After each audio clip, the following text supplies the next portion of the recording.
Hey there. I want to jump right in with a question. Have you ever planned something and just expected your child to hop on board and go with the flow, only to have it turn into a complete soul crushing disaster? Maybe it was springing a haircut on them during regular errands or deciding last minute to stop at a friend's house when your child was expecting to go straight home. Or maybe you told them, hey, it's time to leave the playground when they're in the middle of playing. Or you forgot to mention that dance class was canceled until you were already in the car. And then, boom, full meltdown mode. The screaming, the tears, the looks from strangers, that internal voice asking yourself, why is parenting so hard? Why is my child so sensitive? I see other kids and they just go with it. Did I break mine somehow? Listen, I've been that mom with a melting child outside the restaurant where friends were waiting for us, wondering if we'd ever make it inside. I've also been the mom canceling plans last minute because my son couldn't simply handle the unexpected change. But I am here to tell you something important. Those explosive reactions aren't happening because your child's being difficult. They're not being dramatic, and you're not failing as a mom. Those reactions are showing you something critical about how your child's brain works. And I'm about to share the ridiculously simple strategy that transformed these moments for my family. I'm Jill Gilbert, founder of Calm Mama Revolution. And for over 10 years, I've been raising my highly sensitive son with little to no information or support. I've had to figure it all out through painful trial and error. And I vowed that no other mom will ever have to go this alone like I did. Not on my watch. This game-changing strategy I call the heads up habit, and it completely transformed how our days unfold. It simplified the complexities of raising a highly sensitive child and changed how our life works. And the best part, it takes almost zero extra energy from you, but it makes all the difference for your highly sensitive child. Let me share something that just happened last month. My son had a dental appointment and he's 10 now. So I didn't think I needed to do my heads up prep anymore. I thought picking him up from school and just letting him know that we were on the way to the dentist was totally fine. I even thought to myself that morning, hey, do I need to let him know? Should I have told him earlier in the week like I used to do? But I brushed it off. He's older now and we've evolved. I'm basically a parenting pro at this point, right? Yeah, right. So I showed up at school, casually dropped the dental balm on him. And there we were on the corner of California and Fifth in a full-blown meltdown. Honestly, my PTSD from previous meltdowns was triggered immediately, but I still had confidence that we'd get through this. I mean, he is older now. All the while, I was screaming at myself inside my head that I knew better. Why did I think this would be any different? I called the dentist with that fake everything's under control voice and told her we're right outside and that this would pass. Well, spoiler alert, it didn't pass. We canceled. I walked home with my tear-streaked child, knowing I could have prevented this entire situation if I had just done what I knew worked. I needed to give him several days' notice and remind him the night before and talk about it again at breakfast. As I sat there with my crying child, who was finally calming down, I thought, damn, I knew better. Because that's the thing. Every time something happens, every time something goes sideways with my highly sensitive son, it's almost always because I skipped over this one critical step. So let's talk about why something as simple as the heads up habit makes such a massive difference for our highly sensitive kids. As I will keep reminding you over and over and over again, so we do not forget, highly sensitive children process information differently than other kids. Their nervous systems are wired to pick up on every detail, every shift in the environment. When something unexpected happens, their brains can get overwhelmed very quickly. And what looks as an overreaction to us is actually just their system trying to cope with the sudden change. You see, when we spring something on them, something seemingly small like, hey, it's time to go, they can feel blindsided and their nervous system shifts into high alert. They're not giving you a hard time. They're having a hard time. Think about it. As adults, how do we feel when plans change unexpectedly? Like we're at the airport gate and suddenly the flight gets canceled and we were supposed to be somewhere when we landed. When we've mentally prepared one scenario and suddenly have to pivot to something else, When something changes, like time of an important meeting without warning or traffic that you didn't expect, it's jarring, right? And annoying. I know I need time to recalibrate. Now imagine experiencing that level of disruption as a child without all the coping mechanisms we've developed for years. So the beauty of the heads up habit is that it's not about giving in to your child. It's about giving information. And information is power, especially for our sensitive kids who thrive on knowing what to expect. It's like giving them an emotional map of what's ahead instead of asking them to navigate in the dark. This isn't coddling, despite what conventional parenting might suggest. This is respecting how their brain is wired. And when we work with their neurology instead of against it, life gets so much easier for them and for us. Nobody needs more screaming in their life, right? So how does the heads up habit work? It's beautifully simple, which is why it's so doable even on your busiest days. So here's the basic formula. You provide advance notice about upcoming events or transitions in a time frame that matches the significance of the event. The bigger the event or change, the more advance warning you give them to process what's coming. For everyday transitions like leaving the playground, I start early. Like in an hour, we'll need to leave the playground. Then I count down from there, 30 minutes, 10 minutes, 5 minutes, 2 minutes. Hey, you can go down the slide 3 more times or swing until I count to 20. It's your choice. After doing this for a while, you develop an intuitive sense of how much time your child needs. For regular activities like after-school sports or classes, I always try to give him a view of the week on Sunday night. Hey, here's what's happening this week.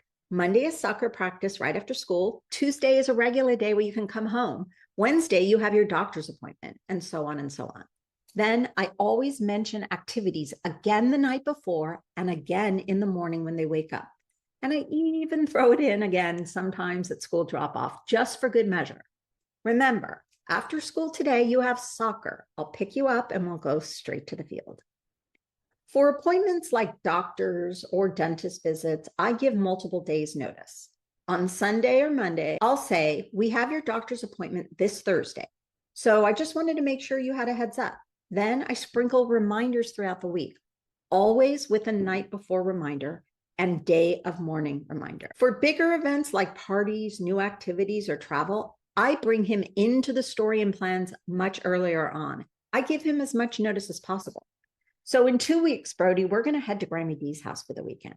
We'll drive there Friday after school and we'll stay until Sunday afternoon. We'll get to go swimming and go to your favorite park. Then, no matter what, I always prime him in the few days leading up to the event and again the night before. This final priming is a non-negotiable. It smooths the runway for even the most anticipated events and prevents last-minute anxiety. The key is being specific about 3 things. When it's happening, using concrete timeframes that they'll understand, what will happen, the more details, the better that you give them. And third, any details that might matter to your sensitive child, who will be there, how loud it might be, it'll take us this long to get there, or we'll make sure to bring your headset so you're all set if it's too loud. So when I say tomorrow after breakfast, we're going to the dentist, I'm not preventing a meltdown. I'm giving my child the gift of preparation. I'm saying your feelings matter, and I want to help you feel ready for what's coming. I will say that when my son was quite young, he struggled with an immense amount of anxiety. So there were other things I needed to contend with as well. But this heads up approach was a lifesaver. It helped so much with his anxiety. I'd go as far to say it has been one of the main keys to our success. And the longer I've done this, the more effectively it works. Okay, here's a bonus. Something that makes the heads up habit even more effective. Sometimes advance notice just isn't enough. And I get some activities are just so much fun, it's like pulling teeth to get them to leave. So here's my simple addition. Add in 2 exciting choices about the next activity coming up. For example, hey, we are leaving the playground in 5 minutes. When we get in the car, do you want to listen to Moana or Frozen? Obviously pick the music that your child likes. We are leaving the house in 10 minutes to go run some errands. Once we are done with those, do you want to go to the park or do you want to come home and watch your favorite movie? This technique gives them 2 options that works well with your plan, and it gives them some autonomy to their day. It also gets their brain thinking of the next activity instead of only focusing on the fact that something fun is ending. And here's an important tip. Make sure you're offering choices they like.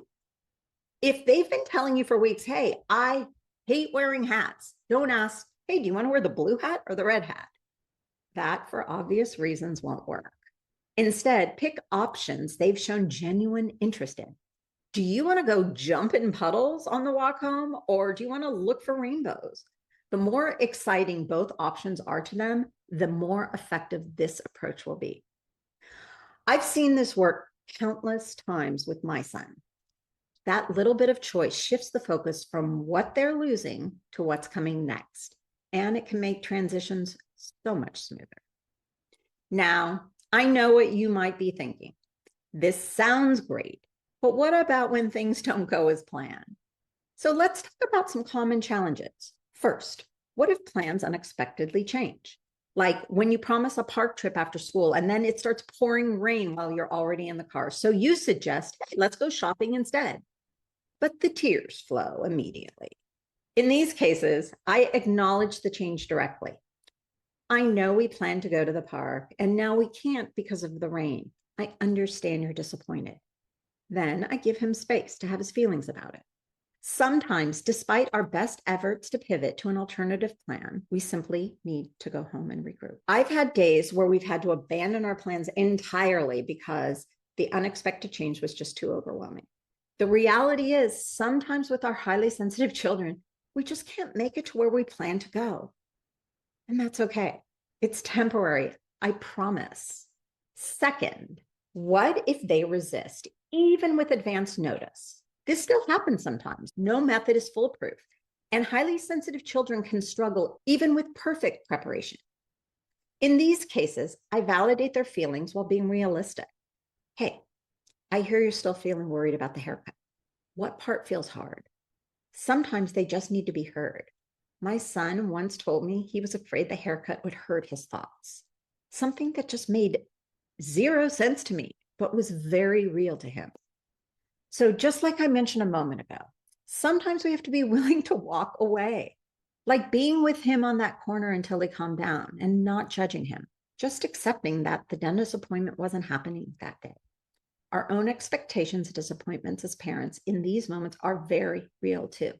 But I've learned that forcing the issue rarely works, and promising that next time I'd give him proper notice was the way to go. Third, what if you forgot to give advance warning? We all slip up. When this happens, I own my own mistake. Hey, I made a mistake by not telling you earlier about this change, and I'm so sorry about that. I modeled the behavior I want from him, owning mistakes and then problem solving. But I also recognize that sometimes, despite our best intentions, we might have to abandon our plans for that day. I promise you the blessings of these kids will shine through as they grow up. But right now, this is the tough part. The longer I've used the heads up habit as a normal approach, the more resilient my son has become. Each time I respect the need for preparation, I am building trust, even when we have occasional setbacks. Here's the beautiful thing about the heads up habit. It's not another complicated parenting strategy to master. It's just about respecting your child's need to prepare and watching the magic happens when you do. I've seen this transform not just difficult transitions, but my entire relationship with my son. When he knows I'll give him the information instead of surprises, he trusts me more. He feels seen. And over time, he's even getting better at handling the occasional unexpected change. I'm not saying he's cool with last-minute plan changes all the time, but we've gone from major meltdowns to being able to process changes with less distress, which is real progress. Remember, you've got this. You're not broken.